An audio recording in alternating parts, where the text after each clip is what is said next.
What's up, guys? Obviously, it's Captain Obvious, and welcome to the Armory. In today's episode, I'll be reviewing the G53 carbine. You will unlock this weapon after completing the Fixing It assignment in Back to Car Camp, which requires you to get 10 repairs on a vehicle. Doesn't necessarily have to be squad, but it still repairs, and killing one enemy with a repair torch. And now, to begin with, let's go over the statistics for the G53 carbine. The damage on this weapon is 25 to 14.3 with a drop-off beginning at 8 meters and ending at 50 meters. Shots to kill in core mode are 4 to 7, and in hardcore mode that drops down to 3 to 5. So eventually I will get tired of telling you guys about a 25 to 14.3 damage profile on a carbine, but there's nothing special here. The damage is standard for the carbine class. Only a few other weapons have a different weapon damage profile. But it's important to note that the G53 has a above average time to kill because of this damage and mixed with its rate of fire. The rate of fire is 750 rounds per minute, muzzle velocity is 450 meters per second. Maximum range is 675 meters. You can fire the weapon on fully automatic, burst fire, and semi-automatic mode, and the suppressive effect is 7.0%.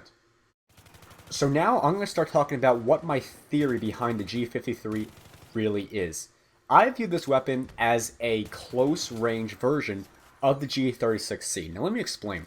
The rate of fire is exactly the same as the G36C at 750 rounds per minute. Muzzle velocity is a little bit slower, and the range is a little bit slower as well. Wow. So when comparing the two weapons, they obviously have a lot of differences in their rate of fire, damage, things like that.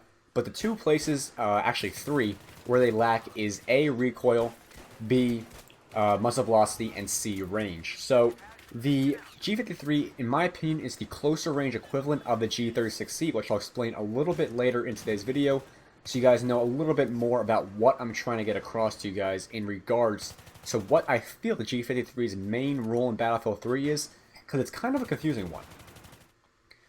Reload times are 2.30 and 3.20 seconds on empty. Cancel time reload is 1.725 and 2.4 seconds respectively. Threshold is 0.75 and the magazine size is 30 rounds plus 1 in the chamber. So this is the only place where my theory of being the closer range equivalent of the G36C kind of comes to rest. Now, a longer reload in closer range means the weapon is not as potent as it would be with a quick reloading weapon in closer range, such as the M4A1. But it's still not too long in comparison to like the MTAR, which is a primarily and pretty much only usable in close range weapon. So it's not that long compared to other reloads, but you'll still notice the longer reload time from time to time when you are in a sticky situation and you want the shorter one. Recoil patterns are 2.5 times first shot recoil, center speed is 18.0. Recoil up is 0.28, left pull is 0.2, and right pull is 0.35. These spread values are all standard for most of the carbine weapons, so there's really nothing special here. Just remember your aim down sight accuracy is worse while moving. It's something to take note of. So the G53 obviously has a right pull in its recoil pattern, as it's demonstrated in the actual numbers of 0.35. So you'll notice in the demonstration that it will tend to the right a little bit more than it does to the left. Actually, it goes a lot more to the right than it is to the left. And there's still a pretty heavy vertical recoil in there as well. It's very predictable, making it a little easier to control than other weapons in the carbine class, but it's still not the easiest to predict and the easiest to control out of all of them. Now, let's go over my recommended attachments for the G53 carbine.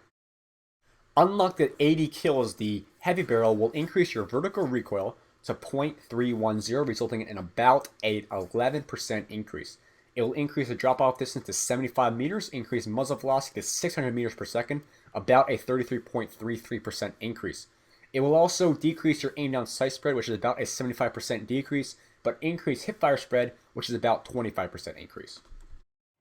Now, the only reason I would ever suggest a heavy barrel on this weapon is due to the fact that it already suffers a little bit at range. It can make your job a little bit easier out to longer ranges, but I still gotta say, the G53 is still suited to close range combat more than it is than medium to longer ranges. You can still use it at those ranges comfortably, but just remember the heavy barrel will kind of hurt you more than it will help you because of the close range potential of this weapon.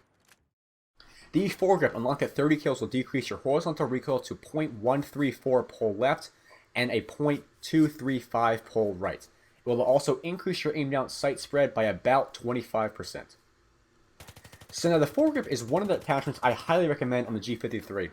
Now, the reason I say that is because the G53 already is a closer range weapon, and the fact that you're not going to be using the weapon out to longer ranges does not make the aim down sight accuracy loss that bad of a thing. So with that decrease in the horizontal recoil to the right, making it easier to control and a primarily vertical recoil, the G53 becomes a very controllable weapon even more than it is in the beginning, and it's a great attachment option for this weapon. The suppressor, unlike that 60 kills, will lower your vertical recoil to .252, 10% decrease. It will decrease aim down sight spread by 25%, increase hipfire spread by 50%. The drop-off start will be 4 meters and the drop-off end will be 30 meters, and the muzzle velocity will go down to 320 meters per second. Now, I rarely, if ever, recommend the suppressor on a weapon, but I feel like the G53 actually suits the suppressor very, very well.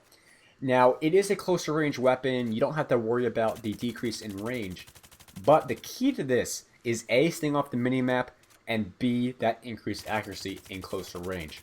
It's not that big of an increase, but it will help you in some situations. I didn't find it extremely helpful at all, but just remember, the suppressor is there as an option for you guys in closer range combat.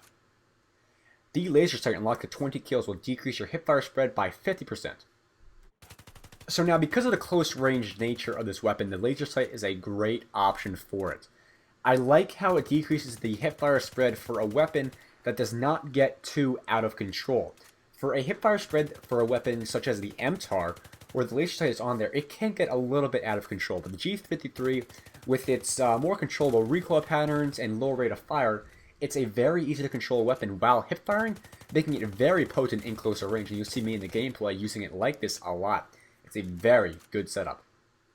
So now, let's go to my recommended class setup for the G53, centered around close range potential and the option to move to medium range combat.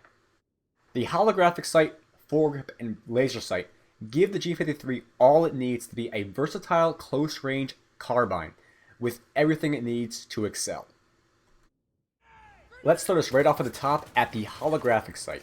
I feel like the holographic sight on this weapon suits it very, very well. It's not too obstructive, the reticle itself is a little compact, it's a lot better than most other carbines, and the fact that their holographic sight reticle is a lot wider than it is on the G53.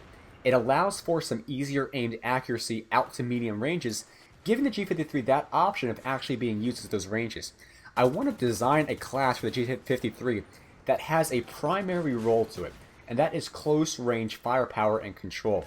There are not many other weapons in the carbine class that are good at closer range that are easy to control, such as the G53. The MTAR gets out of control when aimed down sights. Its controllable, nature is non-existent at all. But the thing about the G53 is that 750 rounds per minute is a lot higher than some of the other weapons in this game. It'll beat out an AUG, it'll beat out a SCAR, it'll beat out any of those other weapons in closer range. But out to medium ranges, because of this setup and the way I designed it, you will not be as powerful as those weapons, but you will still be able to hold your own in some combat situations. So giving this weapon a defined role through a closer range version of the G36C is, I feel, the best way to define this weapon. I did not have too much, fun using the weapon out to medium ranges, primarily just because I felt like it struggles at those ranges. I like it best in close to medium range. I feel that's where it excels the most. You can tell from the gameplay right now that I'm doing very, very well with this weapon in closer range, and even out to medium ranges, I am doing very, very well with the G53 here on Operation Metro. This is actually one of those games that I actually felt extremely proud of getting. I think I eventually got 81 kills in the game. First time ever using the G53, by the way. I'd never liked it before actually reviewing the weapon, so it's something that I got used to. The G53 never was a weapon that I liked to use, but after reviewing it, I came to like the weapon a lot, just because of the things, how it can perform at close and medium range very well. So that is it for today's episode of the Armory. Hope you guys enjoyed today's video, and you actually learned something new and useful regarding the G53, and maybe if you guys didn't use this weapon in the past, you'll use it now a lot more. Follow me on Twitter, link is down in the description. Like this video if you enjoyed it, helps out a lot. And as always, rate, comment, and subscribe, and I'll see you guys later.